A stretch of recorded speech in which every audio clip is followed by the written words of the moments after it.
ဒီမိန်းကလေးဟာဆိုရင်သူမရဲ့စက်ရုပ်ညီမလေးကိုတခါလေးပဲတွန်းမိခဲ့တာပါဒါပေမဲ့စိတ်တဆဆန်တဲ့သူမရဲ့မိသားစုကတော့ဒါကိုပြစ်မှုတစ်ခုလိုသဘောထားပြီးသူမမှာရက်ဆက်တဲ့စိတ်နေသဘောထားရှိတယ်ဆိုကအပြစ်ပေးတဲ့အနေနဲ့ပြုပြင်ရေးကြောင်းကို3နှစ်တိတိပို့ဆောင်ခဲ့ပါတယ်အချိန်တွေကုန်လုံးလို့3နှစ်ကြာတဲ့အခါမှာတော့မိသားစုဝင်တွေဟာသူမကိုလိမ္မာရင်ကြီးတဲ့စက်ရုပ်လေးတစ်ရုပ်လိုပြန်လာလိမ့်မယ်လို့မျှော်လင့်နေခဲ့ကြတာပါဒါပေမဲ့အိမ်ပြန်ရောက်လာတဲ့အခါမှာတော့အားလုံးထင်ထားသလိုဖြစ်မလာခဲ့ပါဘူးသူမဟာဘာခံစားချက်မှမရှိတဲ့လူသားစက်ရုပ်တစ်ရုပ်လိုတည်ငြိမ်လုံးနေခဲ့ပါတယ်မိသားစုဝင်တွေကသူမနာမည်ကိုဘလို့ပဲအော်ခေါ်ပါစေဘာတုံ့ပြန်မှုမှမရှိခဲ့ပါဘူးနောက်ဆုံးကျောင်းကဝန်ထမ်းကသတိပေးလိုက်မှပဲဒီမိန်းကလေးဟာကုန်းနံပါတ်73လို့ခေါ်မှသာတုံ့ပြန်တော့မယ်ဆိုတာသိလိုက်ရပါတော့တယ်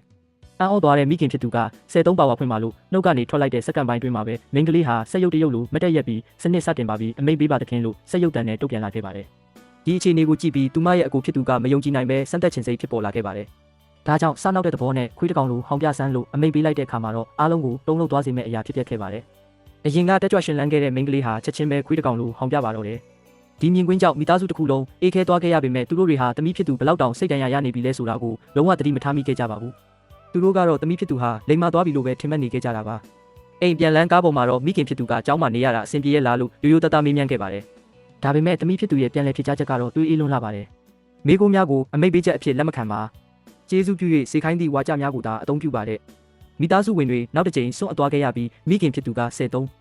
မိကုန်းကိုဖြေကြားပါလို့ပြန်လဲစေခိုင်းလိုက်မှပဲသူမကအเจ้าမှာ3နှစ်နေထိုင်ခဲ့ရတာပြီးပြည့်စုံကြောင်းနဲ့အမိန့်နာခံတတ်မှုကိုတင်ယူခဲ့ရလို့အเจ้าရဲ့အတော်ဆုံးပြုပြင်ပြောင်းလဲရေးစုကိုတောင်ရရှိခဲ့ကြောင်းစက်ရုပ်တရုပ်လိုတည်ငြိမ်စွာပြောကြားခဲ့ပါတယ်ဒါပေမဲ့ပိုပြီးစိတ်မကောင်းစရာကောင်းတဲ့အဖြစ်အပျက်ကအိမ်ကိုရောက်တဲ့အခါမှာစတင်ခဲ့တာပါအိမ်ရှိကိုရောက်တဲ့အခါအားလုံးကစက်ရုပ်ညီမလေးကိုပဲဝိုင်းပြီးနှုတ်ဆက်နေကြတဲ့အတွက်သမီးကြီးခမညာကားဘေးမှာကြောက်ရွံ့လို့မတည့်ရက်ကြံနေခဲ့တာကိုဘယ်သူမှသတိမထားမိခဲ့ကြပါဘူးသမင်းစားပွဲရောက်ခါနီးမှသမီးကြီးအိမ်ထဲဝင်မလာသေးတာကိုမိခင်ဖြစ်သူသတိရပြီးအပြေးလွှားသွားရှာခဲ့ပါတယ်သမီးဖြစ်သူဟာကားဘေးမှာမူလအတိုင်းမတည့်ရက်နေသေးပါပဲမိခင်ဖြစ်သူက73အိမ်ထဲကိုလိုက်ခဲ့ပါလို့အမိန့်ပေးလိုက်မှပဲသူမဟာအိမ်ထဲကိုစက်ရုပ်တရုပ်လိုအမိန့်နာခံကရှောက်လန်းဝင်လာခဲ့ပြီးသမင်းစားပွဲမှာခန်းစားချက်မဲ့စွာဝင်ထိုင်လိုက်ပါတော့တယ်